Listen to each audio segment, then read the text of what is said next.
बहुत सारे मेल ऐसे होते हैं जब उनकी शादी होने वाली होती है तो उनके दिमाग में कीड़ा घूमने लगता है कि मेरी वाइफ वर्जिन है या नहीं है, कहीं ऐसा तो नहीं कि वो पहले से ही उसने कभी सेक्स कर रखा हो।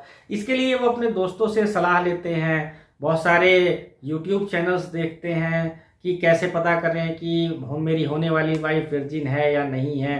तो उनको एक चीज़ पता चलती है कि लड़कियों की जो प्राइवेट पार्ट होता है जिसको वजाइना बोलते हैं, उसमें एक पार्ट होता है जिसको हाइमेन बोलते हैं। तो ये हाइमेन जब शादी होती है किसी की, लड़की पहली बार सेक्स करती है, तो ये हाइमेन ब्रेक हो जाता है, टूट जाता है, जिससे ब्लीडिंग होती है।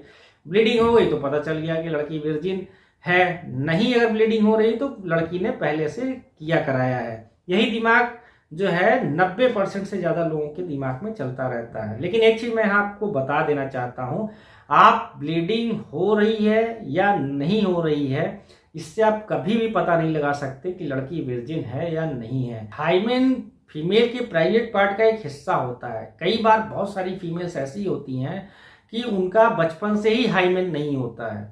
और कई बार क्या होता है, जब फीमेल जो है साइकिलिंग स्टार्ट करती है, स्कूटी चलाना शुरू करती है, बाइक चलाना शुरू करती है, ज़्यादा झुक के काम करना शुरू करती है, तो भी उसका हाइमेन ब्रेक हो जाता है। तो इससे आप कैसे पता करेंगे कि लड़की वर्जिन है या नहीं है? कई बार तो हाइमेन इतना मजबूत होता है कि वो फर्स्ट नाइट को भी नहीं टूटता। उसके लिए तो फिर कई रातें गुजारनी पड़ती हैं। तो ब्लीडिंग हो रही है नहीं हो रही, इससे आप कभी भी पता नहीं कर सकते कि लड़की वर्जिन है या नहीं है। तो इस चीज को अपने दिमाग से बिल्कुल निकाल दीजिए। दूसरा, इसको पता करने का केवल दो तरीका है। क्या तरीका है? पहला कि आप लड़की से खुद पूछ लीजिए कि लड़की वर्जिन है या नहीं है। अगर उसने बता दिया आपको तो बहुत अच्छी बात है, नहीं बताया तो आप पता भी नहीं कर सकते।